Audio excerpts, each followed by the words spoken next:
반도체 핵심 소재 한국 수출 규제를 강화하겠다는 일본 정부의 방침에 정치권은 일제히 비판의 목소리를 높였습니다. 야권에서는 우리 정부의 잘못된 대일 외교 정책으로 인한 외교 참사라는 비판도 나왔습니다. 국회 연결해 보겠습니다. 박현우 기자. 네, 우선 여야는 일본의 경제 보복 방침에 우려를 표하며 해당 조치를 철회할 것을 일본 정부에 촉구했습니다.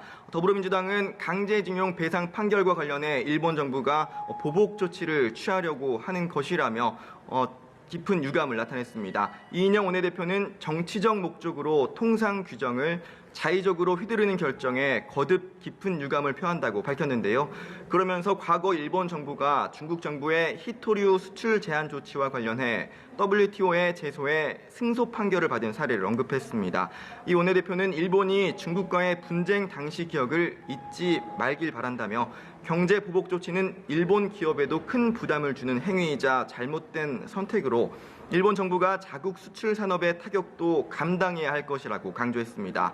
자유한국당과 바른미래당도 일본의 이번 조치는 양국 경제에 모두 도움이 되지 않을 뿐 아니라 동북아 평화와 안정에도 도움이 되지 않는 조치라며 철회할 것을 촉구했습니다.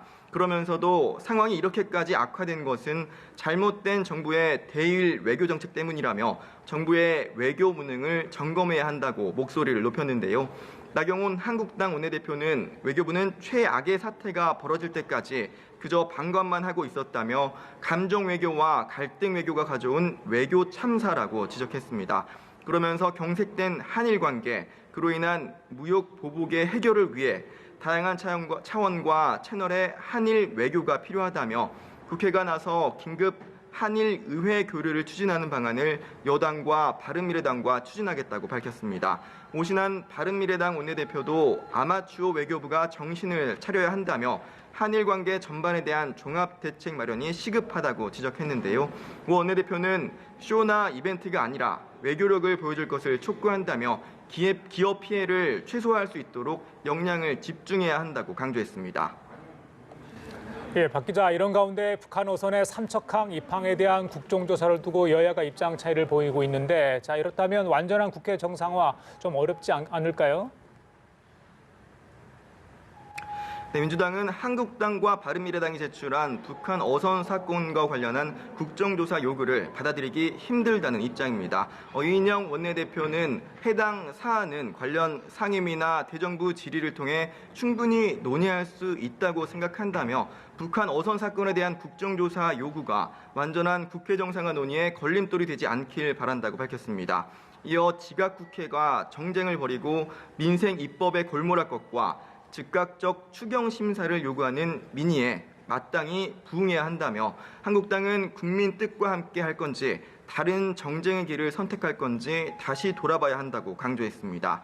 반면 한국당 나경원 원내대표는 북한 어선 사건과 관련해 국방부 합동조사단이 조사를 벌인 건 고양이에게 생선을 맡기는 식의 조사였다며 청와대가 은폐성 허위 브리핑에 대한 가이드라인을 줬는지, 누구에 의해 어떻게 하달됐는지 등에 대한 조사가 필요하지만 청와대 안보실에 대한 조사는 이루어지지 않았다고 주장했습니다. 그러면서 면죄부형 조사만 믿고 덮자는 건 국민의 눈과 귀를 가리자는 것이라며 국정조사를 수용할 것을 민주당에 촉구했습니다.